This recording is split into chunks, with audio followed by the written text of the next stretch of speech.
মরিচ চাষী বন্ধুরা আসসালামু আলাইকুম। বন্ধুরা, আজকে আমরা জানবো মরিচ খেতে কেন আগাছানাশক প্রয়োগ করা যাবে না বা আগাছানাশক প্রয়োগ করলে কি কি সমস্যা হতে পারে।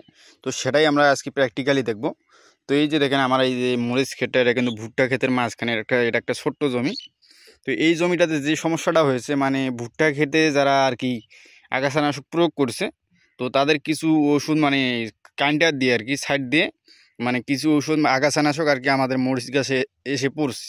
তো সেই গাছের যে অবস্থাটা হয়েছে সেটা দেখলে আপনারা বুঝবেন যে কেন মরিচ খেতে আর কি আগাছানাশক প্রয়োগ করা যায় না বা যাবে না, এবং প্রয়োগ করলে কি কি সমস্যা হতে পারে।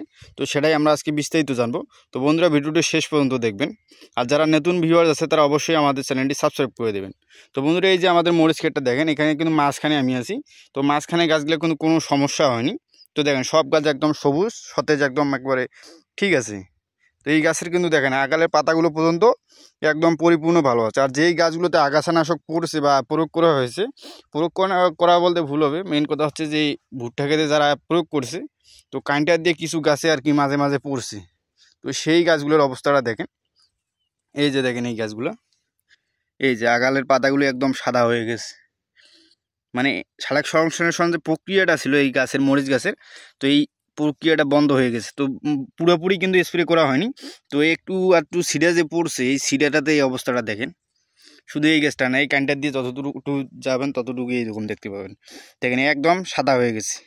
তো এই কারণে কিন্তু আপনারা যদি আর কি ভুল করেও মরিচ খেতে কোনো সময় আগাছানাশক প্রয়োগ করে, তাহলে কিন্তু এমন সমস্যাটা হবে। আর একটা হচ্ছে, আপনার যেই মেশিন দিয়ে আর কি ভুট্টা খেতে যে কোনো খেতে আগাছানাশক প্রয়োগ করেন না কেন, সেই মেশিনটা একটু ওয়াশ করে নেবেন, পানি দিয়ে ধুয়ে একদম নলা পর্যন্ত, নলটা যেটা দিয়ে স্প্রে করেন সেই নলাটা পর্যন্ত আপনারা ধুয়ে নেবেন। কারণ এই নলাটা যখন পরিষ্কার করবেন না, তখন ওই নলাটা যখন প্রথম পানিটা বাইর হবে, প্রথম পানিটা যেই গাছে পড়বে সেই গাছটার অবস্থা হবে এইরকম। এই যে দেখেন, এই যে সালোক সংশ্লেষণ প্রক্রিয়াটা বন্ধ হওয়ার কারণে গাছটার যে খাবারটা ছিল পাতাটার, মানে রোদটা যে শুষে নেওয়ার শোষণ প্রক্রিয়াটা, সেটা পুরোপুরি রোধ হয়ে গেছে। এভাবে রোদ হয়ে গেলে কিন্তু এই পাতাটা মানে করেন যে এর কার্যকারিতাটা পুরোপুরি রোদ মানে একদম বন্ধ হয়ে গেছে। তো সে কারণেই কিন্তু দেখেন এই অবস্থাটা হয়েছে।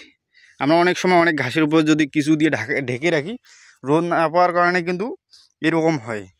তো সেই সেম অবস্থাটা এই যে আগাছানাশক প্রয়োগ করার কারণে আর কি এই যে গাছের এই অবস্থাটা হয়েছে। দেখেন একদম সাদা সাদা, একদম মানে সাদা হয়ে গেছে। ডগাটা পাতাটাগুলো সব যেগুলো এখন নতুন পাতা বাইর হবে, তো এগুলো পুরোপুরি সব সাদা হয়ে যাবে এখন।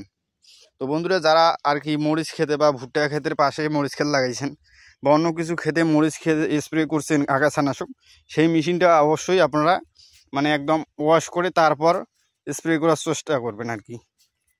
তাহলে হবে কি, আপনার মানে মরিচ খেতে কিন্তু আপনার আগাছার যে তাপটা এটা হয় না।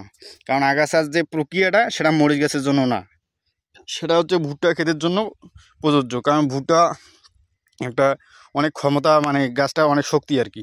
আর মরিচ গাছে কিন্তু তেমন কোনো শক্তি নাই। তো এই যে দেখেন এখানে গাছের পাতাগুলোর অবস্থাটা।